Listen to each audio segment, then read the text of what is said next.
Hey, welcome everybody to Pro Mindset Podcast. This is your host, Craig Domann. Today I've got a guy that's going to be very entertaining, very informative. His name is Dave Wan. Dave is, he's a TEDx talker. He's a speaker. He's a trainer. He's a coach. He really has found a sweet spot in the corporate world in training salespeople how to maybe sell and perform in alignment with their mindsets. So Dave, welcome to Pro Mindset today. Hey, thank you, Craig. I'm super pumped to be here. I'm super excited to have this conversation. All right, Dave. So what's your story as it pertains to money? Yeah, so I grew up in a family where we just struggled a lot financially, and my parents are immigrants of South Korea. So when they came over to America, they just struggled a ton, and I saw all that growing up. And so to avoid what they went through, I thought budgeting and spending less than I make and tracking every dollar and seeing where my money was going was the solution to all the pain and stress and anguish that my parents went through.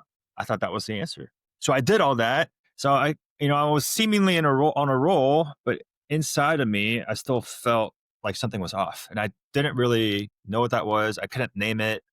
It was ambiguous to me. And then when I moved to Colorado back in 16, bought my house, everything was seemingly fine. And a couple of days later, I just hit this first panic attack in a string of panic attacks. And that led me on a 6-year journey of trying to understand why I went through it, even though everything on paper was seemingly good and seemingly better than what my parents went through or experienced. And that led to me understanding that there are emotional drivers that were driving how I thought about money, my behaviors, why I saved and spent the way I did. And understanding those drivers, the root drivers, was a game changer for me. And until you understand that, you can't change your behaviors. So that's my quick summary of my journey with money. Okay, so what was the worst or most negative emotional driver you had? For me, it was I'm not good enough. And the feeling of just the emptiness and failure and fear of not being able to achieve some of the goals and dreams that I want to do. Like I just felt like I was a complete failure, despite hitting certain milestones when it came to income and whatnot. And it was this constant hamster wheel of trying to get to that next level. I'd make it to the next level, and it's like it's not enough. And all those emotions were revealed in how I saw my money. Okay, so I want to ask for clarification because I've got a good friend that has done very well with money, but his approach has always been he didn't have enough. It wasn't he wasn't enough, it's that he didn't have enough. So which one is it? Or is it both? Because they're different. Because when you save money and you're making progress, but you're looking at your savings account or investment account or whatever it might be, and it's not enough. And then the other one is you're in a sales setting and you're in a performance game and you got a chance to make a big commission and you choke because you're not enough. So which one is that for you? Yeah. So the you're not enough or I'm not enough is internal. The money, the dollar amount not being enough is more external, right? But the internal drives that feeling of the external not being enough or not being good enough or whatever it is. So the internal is what drives it, right? It's not the other way around. It starts with the inside first, and then that impacts the external and the outside. Okay, there's somebody listening right now that's got to jump off in like 2 minutes. I don't know what they got going on, but they need to hear what you got to say. What? And they're a salesperson and they're running into a sales call right now. Give them the 1, 2, 3 strategy of you do this, you're going to show up differently, you're going to perform differently, and most of the time you're going to get different results. So I like to get behind the what. So I like to get to the why behind the what. So a lot of salespeople tend to have a lot of behaviors that are self-sabotaging. I'll name a few. So discounting before the client even asks for it, pushing cheaper solutions instead of premium ones, dodging budget conversations, over justifying on price, or even holding on to deals that you should let die because secretly you're afraid of where your next deal might come from. So there's a reason why this is happening. It's not because of a lack of training or your territory sucks or the economy sucks or your clients just don't have money. There's something else going on behind the scenes. So my challenge to salespeople is, what is the emotion What is the mindset behind why those behaviors are happening in the first place? And it all has to do with how you think about money, your perceptions around money, and some of the beliefs that you've had over the course of your life. Whether you think there is enough money in this world or there's not enough money in this world. Maybe you think that you don't deserve money, or maybe you think that talking about money is a bad thing, or maybe you might think that having money is going to lead to no good. A lot of these beliefs that you have with money, how you see money, drives those behaviors that I just talked about. So instead of just saying, I'm not going to discount, or I shouldn't discount, or I should just show up detached or not come across desperate, it's important to understand the why behind the what. So that way those behaviors don't tend to repeat itself. Okay, let's talk about those money beliefs. Money doesn't grow on trees. The money tree in the backyard doesn't have any leaves or branches on it. All those kind of things. Money, the more money you have, the more problems you have. All those things are like cliches and comments that people pass down. Parents pass it down to their kids. People, friends tell friends. In some ways, it's like for parents, it's a way to, it's an excuse for why they can't give them more money, or they don't even think they deserve to have more money to go out on a date or whatever it may be. But for friends, it's to make your friend feel better because they didn't get the deal. So you pacify them like, oh, more money just brings problems. You don't want more problems. Okay. What do you say to all that? These are beliefs, whether you like it or not. These are things that you've experienced, observed, heard, seen, everything. And they're all happening. You're it's all information that you're taking into your brain and you don't even know is happening, right? So it's really important to pause, slow down, take a step back and go, how are these beliefs, how are these thoughts, how are these thought patterns actually impacting me on a day to day basis in my sales role? Because in sales, there's money on the line every single time. Every sales opportunity, every touch point, every phone call, every email that you send, every handshake, coffee meet, every little touch point in a sales opportunity in that sales cycle has money on the line. Your job is on the line too, right? How much you get paid out is on the line. And so these beliefs will carry over into those conversations and how you operate within that sales context, right?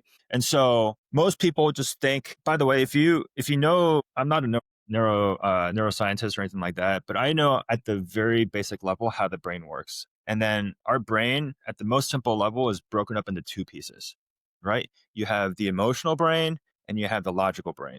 The emotional brain is firing and wiring since the day you were born. And it's all happening without you even thinking about it. The logical brain is like critical thinking, your ability to process information and talk as logically and rationally as you can, and think logically and rationally as you can. The only problem is we think we're logical beings, which we are when that side of the brain is on, but it's only on 5% of the time. So whenever you hear these like cliche beliefs about money that you've always heard and seen and observed your entire life, a lot of those are actually running in the emotional side of the brain 95% of the time. So how you show up is pretty much on auto drive and default, right? So until you are able to step back, observe, analyze, be aware of what's going on, that logical side of the brain, which is only on 5% of the time, won't be activated. So all these beliefs that you just said, my self-worth is determined by the size of my bank account.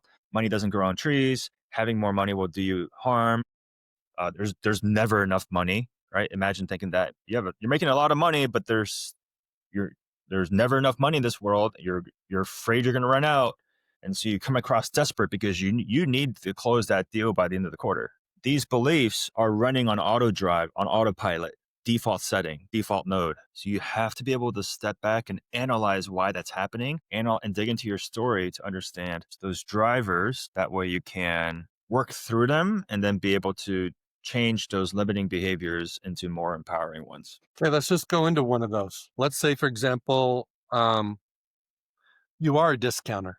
You're a salesperson and you apparently don't believe in the product. You don't believe it's worth it. You believe the competition that has a lower price um, maybe is more suitable for the product that you're selling. How do you get somebody to stop? Like, let's say you're in a sales coaching situation, or you're the sales manager of a team of people, and they keep discounting. what do you do? Because let's say you got a whole force of people. What's step one? What do you do? What's the first step? Well, I think it's first important for them to be aware that it's happening in the first place. Most people don't even know why they're doing that in the first place.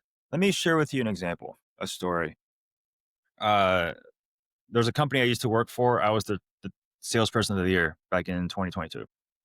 I did really well in that. I did really well in that role, but there were a handful of opportunities that did not go my way. So there was a client of mine, and I knew that the $1 million service that we had, the $1 million product that we had, would actually be really good for them. It would solve the needs, solve their pain points. It was really good stuff for them. It was really good stuff. But the problem is, I I thought they were going to run away. I was afraid that if I revealed the $1 million price tag, they were going to run away. I thought that.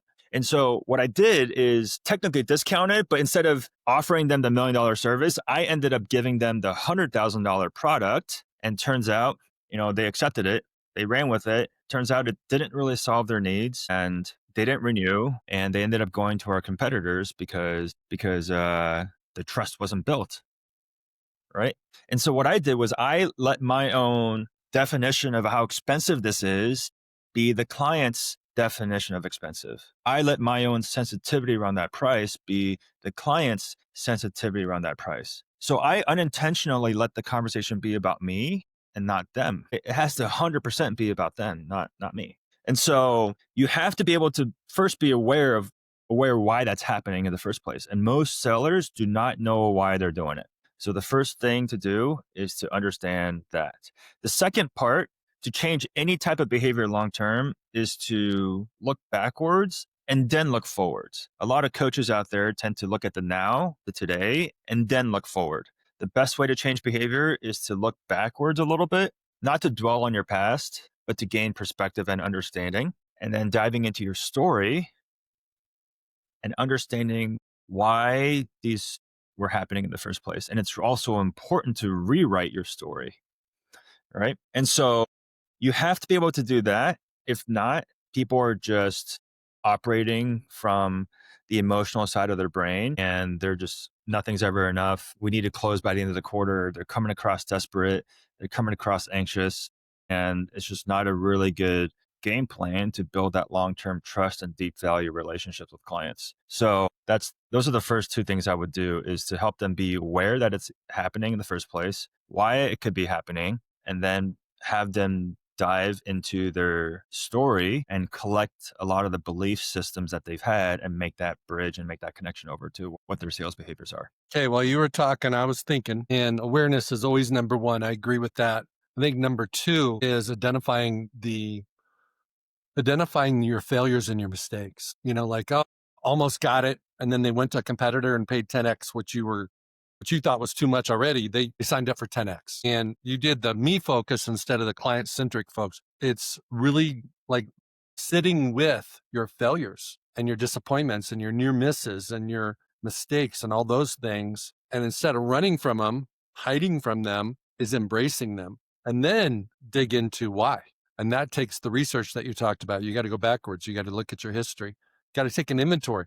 This isn't probably the first time it ever happened. If you're 40 years old and you're in sales, it happened when you were 35. It happened when you're 28. It's happened your whole career. When you hit a certain, like commission level, it shows up again. But as long as you stay below that level, it doesn't show up. So it doesn't show up every day because you don't get those big ticket opportunities every day. And then the last one is reprogramming and rewriting, because once you identify with the why, you can make a decision. Is the why still valid today? It might have been valid when you were 13 and when you were asking your dad for money to go buy a new bike, but it's no longer valid because it's actually your money, it's your career, it's your job, and that doesn't matter anymore. And you're still living with a belief that you adopted when you were 13 at 40. What does that sound like? That makes sense? It does make sense. Yeah. That's actually part of my program as well, is to look at business cost, past the cost of how these patterns and what the dollars and cents were in your business. So looking back at past opportunities and go, why did I not close this deal. And I mean, there are external factors and then there are internal factors. There's a lot of factors, right? But the C word I like to use is what are some things that were in your control, right? Trump, implementing tariffs on China, you can't control that. Like it's going to happen regardless of whether you like it or not, right? But what are things you can control? I know you well enough to where you talk about the bubble. What are some things that are in the bubble that you can control? Things that are outside the bubble can't control, right? What are some things that are in your bubble that you can control? And how you see money and your mindset around it, if that's not worked on and addressed, those behaviors will show up over and over again. The drivers are all going to be there still. They might look a little different. They could be different above the surface, but the reason why this is happening is because of some of those common underlying drivers, the common denominators that are below the surface. And until you address that aha moment could actually change your life. It could change the perspective of and the trajectory of where you're headed. And I'm a total believer in that. Like my sales performance has drastically improved because I was able to address some of these things. I didn't know why I was doing them in the first place, but now I do. And now I help others do as well. I would say something that I've personally experienced is if you are attached to the outcome, you're toast. You have to detach yourself from the outcome. So in most business situations, it's a really good idea to bring the future to the present, meaning like, okay, you make this transaction, you buy this product or service, and you can almost foresee or forecast what's going to be beneficial or what are going to be the challenges for your client. It's okay to do that, except with money. You don't bring the future to the present with money. Because when you do that, you start counting your chickens before they hatch. You start spending the commission before you got it. You start getting attached to the new car that you've been wanting to get. And this is going to enable you to get the new car. So I really feel like there's a couple of things. One is detaching from outcome, detaching from the future. And the second thing is bifurcating the value of the service from the value of the money. So when I'm doing sales, I don't mix them together because it makes it muddy. If someone's looking to buy a house, make an investment, and chase a dream, whatever it might be, we're going to focus on that. And what are the pros and cons? What's the benefits? What are the unintended consequences? What are all the things that can happen? And then the money discussion is another discussion because when you put it together, I think it messes up handicaps salespeople because the money gets in the way. And that's when they start hitting those self-sabotaging behaviors like discounting and offering lesser cost alternatives because the money's involved. Is that something that you find to be true or no? It is. It's really funny that you said detached. It's something like 90% plus of salespeople struggle with. And salespeople get emotional because they lost the deal. The reason why they're bummed out about it, the biggest reason is because they were attached to the outcome, right? I think it's really important to ask a secondary question, which is why are you attached to the outcome? Why can't you detach yourself? Detachment can, salesperson will never tell their manager, I am really attached to the outcome. They will never say that. But the symptom of being attached could be desperation, right? You could come across desperate because I need to close by the end of the quarter. My self-worth is tied to whether I close this deal or not. If I don't close that deal, that commission check is not in my bank account. And if that's not in my bank account, life is going to go downhill. All this is happening. The next question to ask after that is why are you so attached? And so I'm going to go a little bit deeper here, which I don't share this level of depth, but like imagine thinking you are never going to amount to anything. Imagine like having some of those sayings said to you. You're not going to amount to anything. You're going to fail in a lot of different areas in life. I know I've been told that and shown that amongst various people over the course of my life. And so to prove them wrong, I am going to have the fattest bank account. I'm going to be the number one sales guy in the company. I'm going to strive for all these achievements because the underlying reason why I'm doing all that is because I want to prove these people wrong. So that's where the fix has to be. If you want to be detached from money, if you want to not come across desperate, you have to understand why these behaviors are happening in the first place. So once I decided I don't need to show up for these people, I don't need to prove others wrong. I don't need a fat bank account to show the world that I'm successful. And as a Christian, like, I don't need all that stuff. I need Jesus. I need my community. I need my family. That's all I need. And they don't care who I am or what I do. They love me because of me, not because of what I have. Right. And so going through that process took some time. But then now I'm like, well, I don't need to show, I don't, I'm working hard because I've shifted from I need this money to now I want to use this money for good. Right. And that mindset shift, which took time, it wasn't easy, took time, was the game changer for me to go, I'm going to show up and serve the client the best way possible. And by the way, if I can't serve them and that forces me to walk away from a $25,000 commission check, so be it. I want what's best for the client. Right. And the amount of trust you're able to build when you're able to do stuff like that and not just say yes to everything because you need that money is unparalleled. It's insane.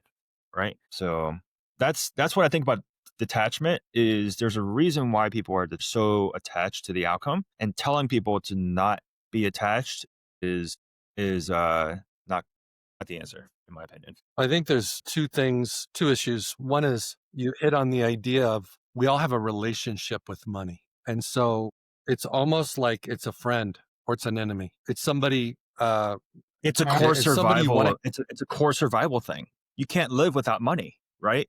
And so if no, somebody we need comes in shelter and and all that stuff. So you need it. yeah, if somebody comes and takes your money away, like there's another level of like that's not going to happen. I'm going to make sure I protect my castle, right? Somebody comes and keys your car. It's like that's I'm mad.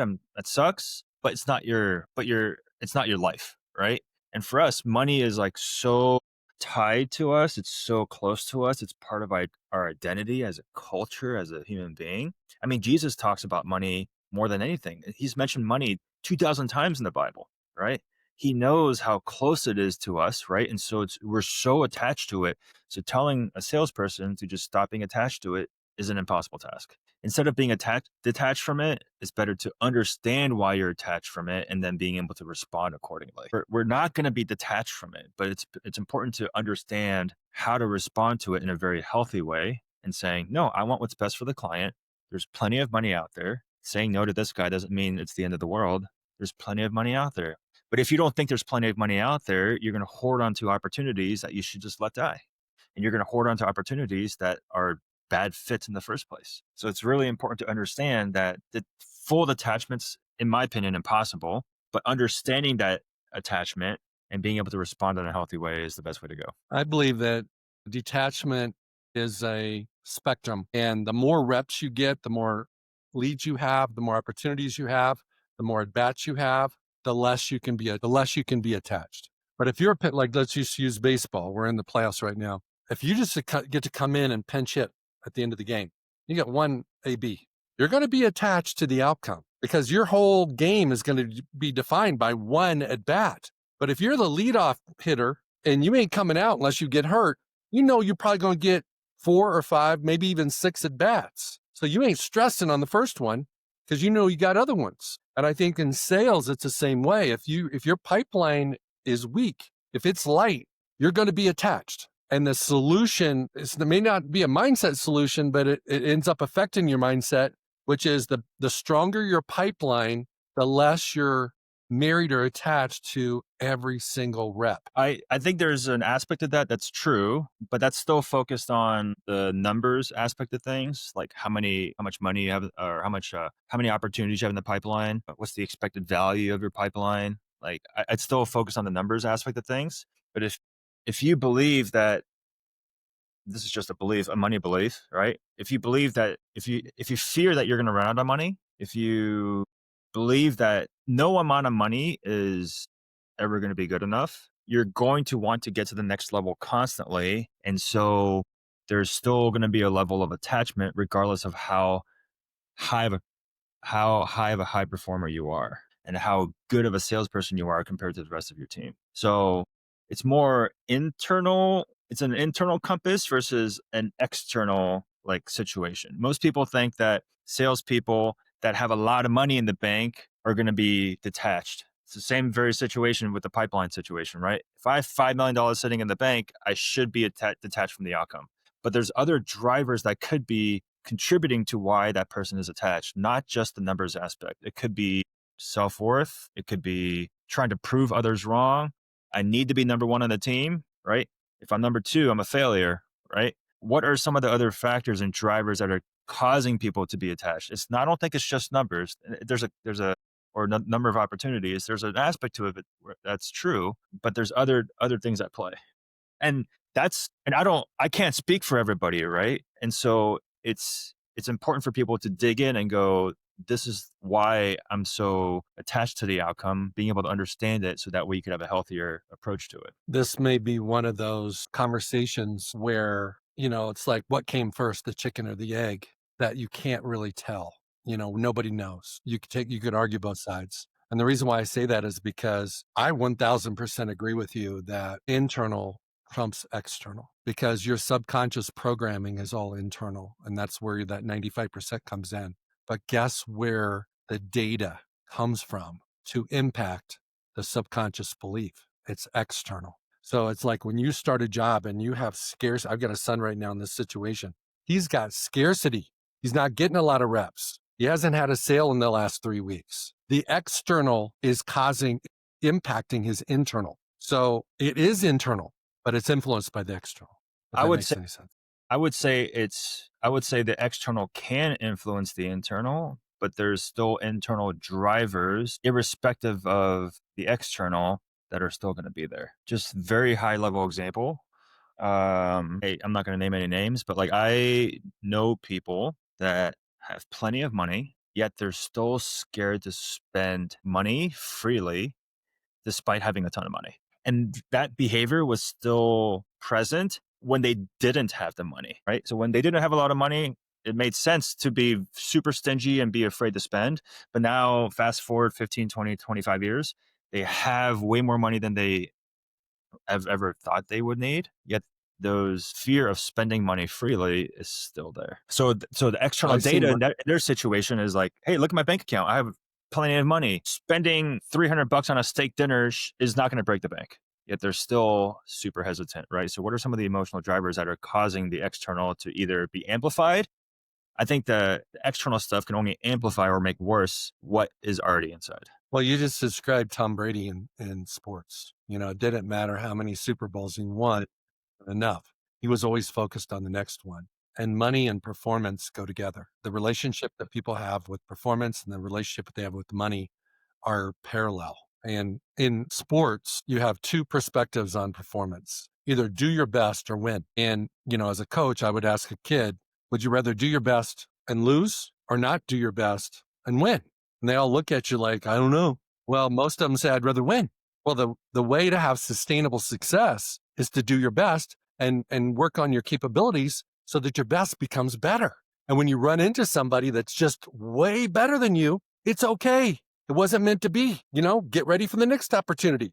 That's the same way with sales. It's identically the same. We can make it, it has some differences, but it's the same. You really want to serve the client, give them the best solution for their problem, and the money comes along with it. And sometimes you talk them into working with a competitor because their solution's actually better than yours, or do you just want to get the sale? And I'll venture to say from my personal experience, just wanting to get the sale doesn't work. It never works It's because better. the arrow is still pointed on you, not the client. They're gonna taste it. There's a thing in the sales world called commission breath, and the client on the other side of the table can smell it from a mile away. You could say all the right things, but buy like this is a famous saying, but buyers buy with emotion, then justify it with logic. Like they are buying with their emotions, and then they justify it with logic later. And those emotions, I could list off a wide range of emotions, but if they feel that your disposition is not to serve them in the best way possible, and the only thing you're thinking about is you and your needs and your commission check, they're going to smell that, and that erodes trust, and they end up walking away as a result of that. All Anybody the time, that's all the time. shop, anyone that's shot for a car has seen that multiple times. The salesperson is not about selling you the car that you want. They're about selling the car that they want you to buy, you know? Okay. You're a sales trainer and you get a handful of guinea pigs that are right out of college, no sales experience. They've come from good families. They don't have any scarcity. They don't have any like dominant negative mindset beliefs. How do you help them build a strong, like, behavioral pattern for their sales so that when they do face that one, maybe once a year, you get that one. And if you just get that one, it makes your year so that when they get in that situation, they've got the best possibility, the best probability to get it. So the characteristics that you mentioned at the beginning, that's a unicorn. There's nobody that's going to have a perfect mindset and relationship. Even when you come from a good family with a lot of money, you could still feel like you're never enough. I've talked to people that Here's what I'm looking for, Dave. Here's what I'm looking for. Instead of doing an excavation project and figuring out what's wrong with you, building a program, a mental money program, so that if you do these things, you're going to have a lot more success than failure. yeah, That's what I was so looking for. yeah. So just very high level, sales is not coercion. It's not manipulation. It's service. What you're trying to do is you're trying to bring value to other people. People are hurting out there. Whatever their pain is could range from a lot of different things, right? The reason why sales is such a disrespected profession is because sellers think about themselves and not the client. When that happens, you're not able to solve the client's problems and you're not able to provide them with a solution. And sellers only think about themselves. So even if like their solution is not the best fit, all they want is the money, so they'll say yes to it. They'll manipulate, they'll lie, they'll coerce to get that sale. But if you're able to say, hey, Craig, I want what's best for you, and you told me X, Y, and Z, and if I could solve that problem, it's important for me to speak up about it because my goal is to make your life better. Sales is service, right? Sales is not coercion and manipulation. It's service. It's I am here to help you, genuinely help you, right? So I think if you have that mindset and approach, you're going to have a very successful sales career. But if you are a product pusher and don't even like dig in and want to understand the client's pain points, their needs, or even through a series of question asking, helping them discover a pain point that they didn't even know existed. If you're just a product pusher, you're not going to be in the top level tier when it comes to sales professionals because those are the ones that are really making this relational and not transactional. My quick tip is going to be make sure you understand that sales is service, not coercion and manipulation. There's no doubt. It's about solving other people's problems. If you take money out of the equation and you're talking to a friend, what do? You listen, you ask more questions, you find out what the problem is, you have them verify that it really is the problem they think it is really the problem. It's not something different. And then you give them a couple suggestions and you've been of service to your friend. And when you're in sales, you're doing the same thing, except for you're getting paid if they happen to buy your service or your product. So it's a friend game because it's not this person's my target. It's, hey, I'm trying to help a friend. So then maybe a friend you just met on the phone 2 seconds ago, but you've got to treat them that way. Okay. I love that One analogy of the that you things I just find, go ahead. no, I love the analogy that you just did. How if you genuinely wanted to help a friend out, like Craig, if you called me, talking about a few things, I would drop everything to have that phone call with you. And at the end of the day, I would never say, Craig, you owe me. I'm gonna Venmo request you $500. I would never do that because we've established that friendship for many years now, right? But like the second money is involved, people can act in very interesting ways. Yep. Okay. So let's talk about negotiations because sales is negotiations. And I did a lot of that over the years. And I did some great negotiations and I did some negotiations where I wish I could have do-overs, because I look back and go, man, didn't quite stand my ground possibly as much as I should have. But we negotiate all the time. We negotiate, salespeople negotiate every day. They call it sales, but it's really negotiating. But everybody on the planet that works for a company negotiates once a year for their salary. They get to come in and have a review and sell themselves on hey, what they brought to the table this year, how bright the future is going to be with them in the company. And sometimes bosses will say something like, hey, Dave, we got a range of 5 to 10% salary increases. What do you think you deserve? What do most 80. people say? They don't say, yeah, they pick something in the middle. 7.5, 8, maybe 9. They don't say 10. So how can they sell the company and sell the product and the service when they can't even sell themselves? So how do people, just somebody listening that might be in that situation this next week, what's your advice? Couple things. I'm going to say this quote and hopefully it lands. The first sale you will ever make is to yourself. If you don't believe in the things that are coming out of your mouth, that's also being backed up by how you speak, your tone of voice, your body language, how you share stories, how you listen. If those are not in alignment, that incongruence is going to be seen.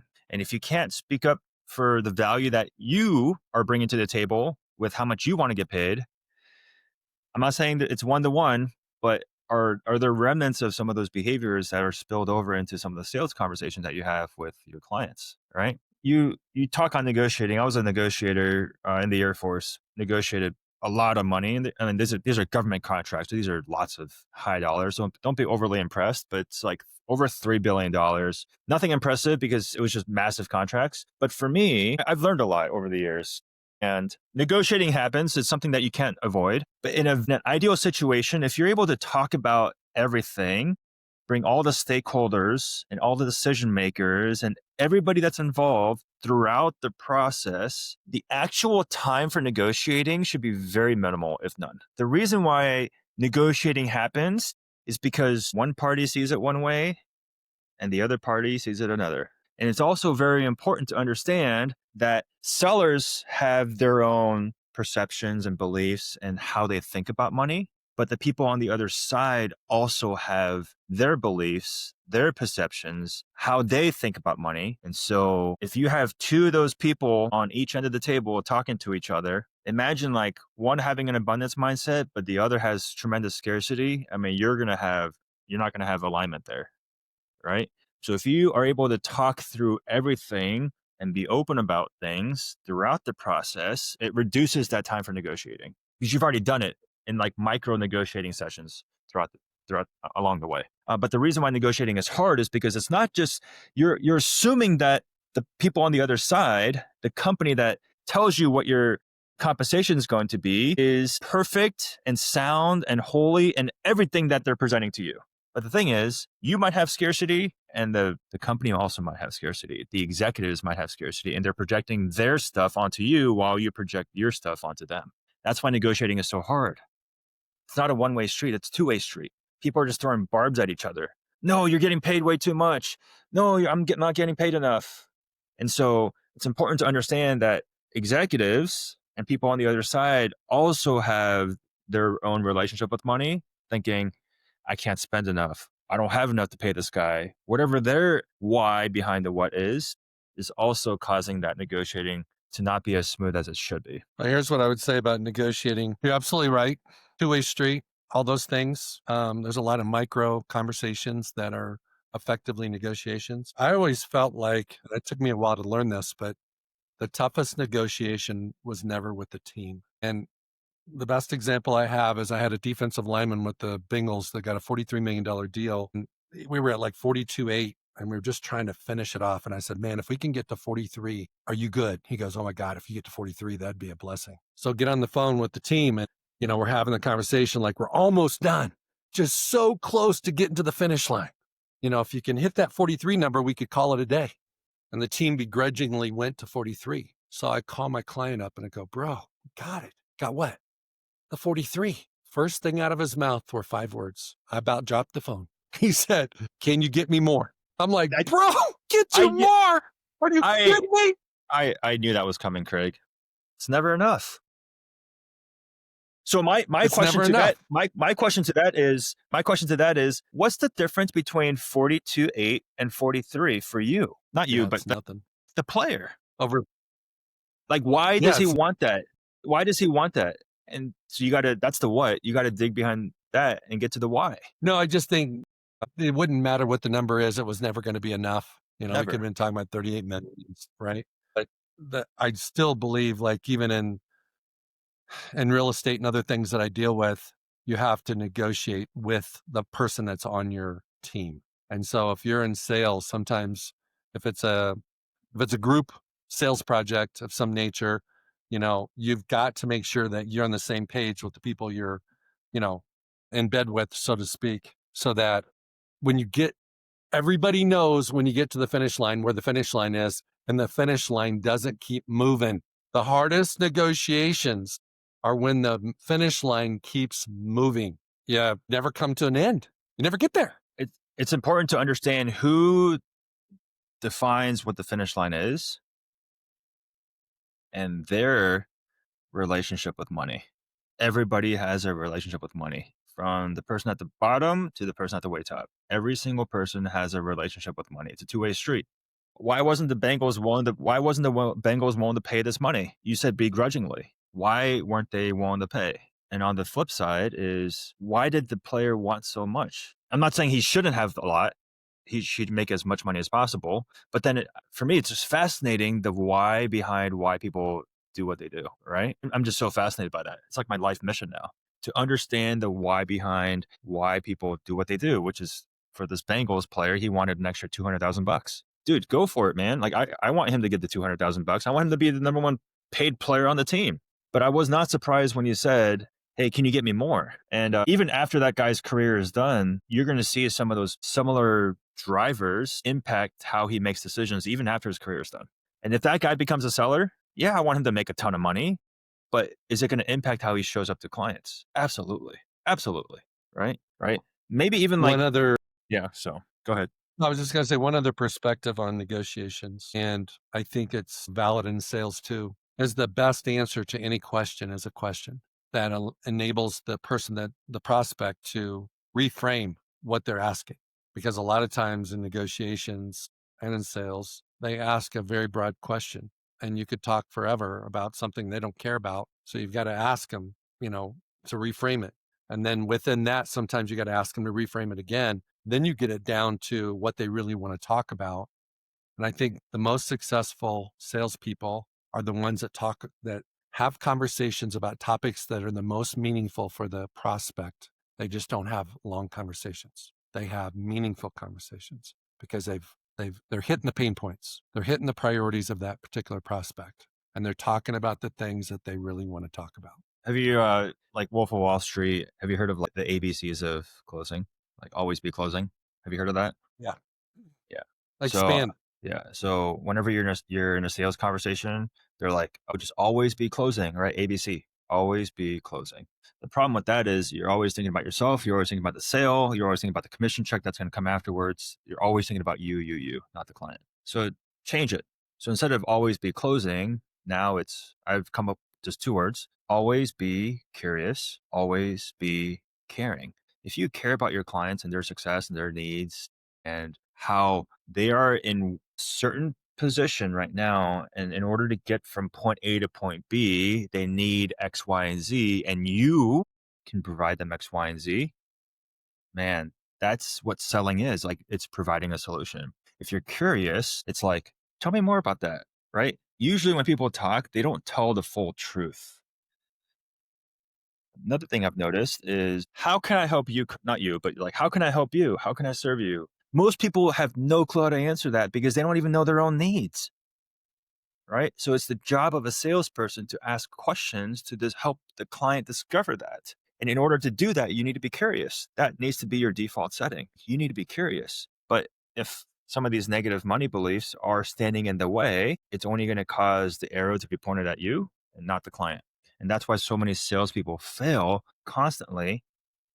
And they're given all these tools to succeed, but none of it sticks because what's not addressed is the actual problem. You can't solve a mindset problem with a practical solution. You cannot solve a mindset problem with a practical solution. I was brainstorming about ABC and turning it into CBA. And the only acronym I can The think of so collective far, bargaining agreement. no, it is the collective bargaining agreement in my world, but it's care before something that starts Ask. with an A.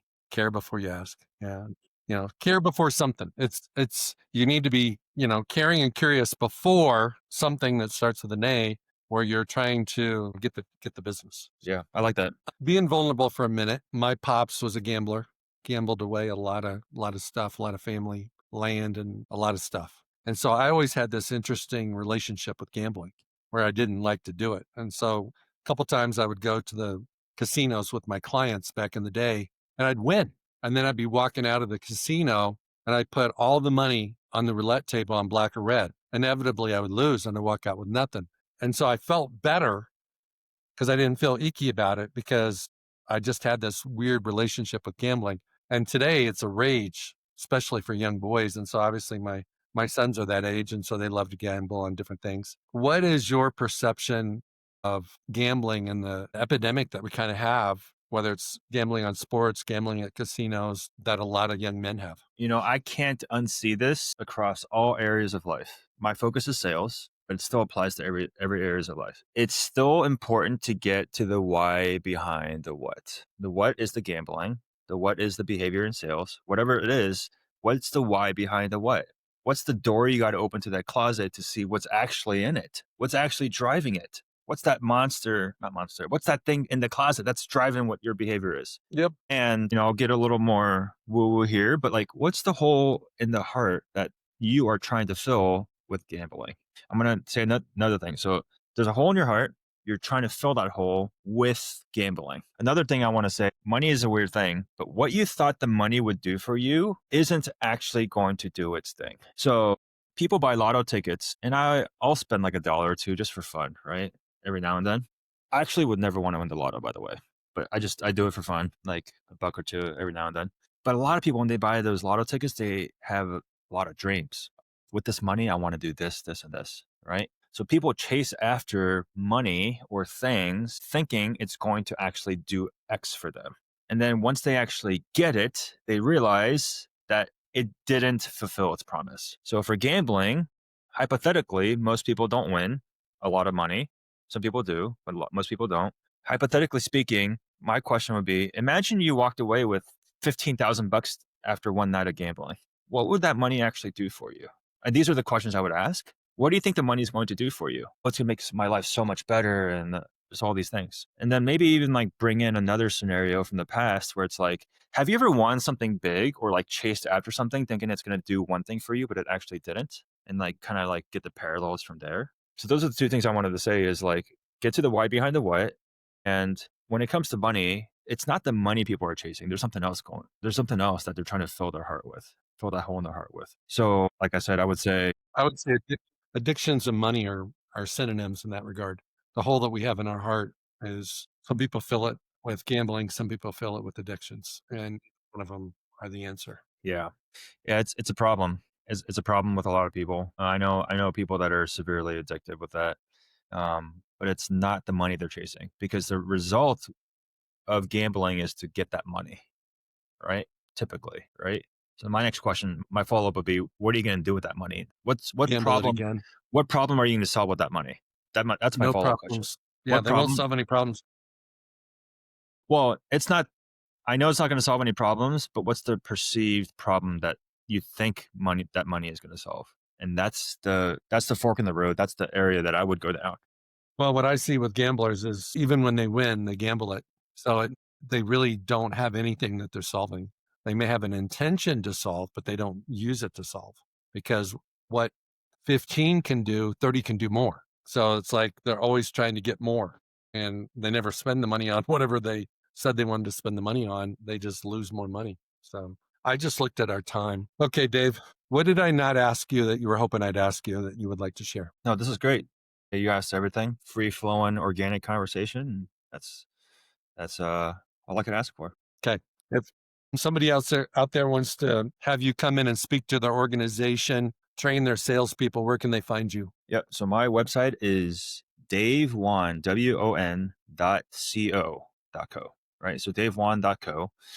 I'm on LinkedIn. So Dave Wan on LinkedIn. And those are the two best ways to get a hold of me. I speak to high performing sales teams, sales leaders, and the industries that I serve have been wide and it varies, but high performing sales teams is who I serve. I want to thank everybody for listening to Pro Mindset today. I hope you learned a nugget of wisdom about the money mindset and how you just being aware that we all have a relationship with money and why we do what we do. And maybe your partner saves everything and you spend everything or whatever the case may be. If you're trying to get on the same page, maybe take a peek at behind the curtain a little bit and see the why behind your behaviors. Per Dave One. Thank you, Dave. Yeah, appreciate it. Thank you. Hey, it's Craig Domann, the host of Pro Mindset Podcast. I want to thank you for listening or watching today's show. And you can catch us every week on the normal social media platforms like YouTube, Facebook, Instagram, and all the listening podcast platforms. I hope you enjoyed today's show. And more importantly, I hope you gained a pro mindset insight. Please be sure to rate and review Pro Mindset Podcast. And I look forward to catching up with you on our next show.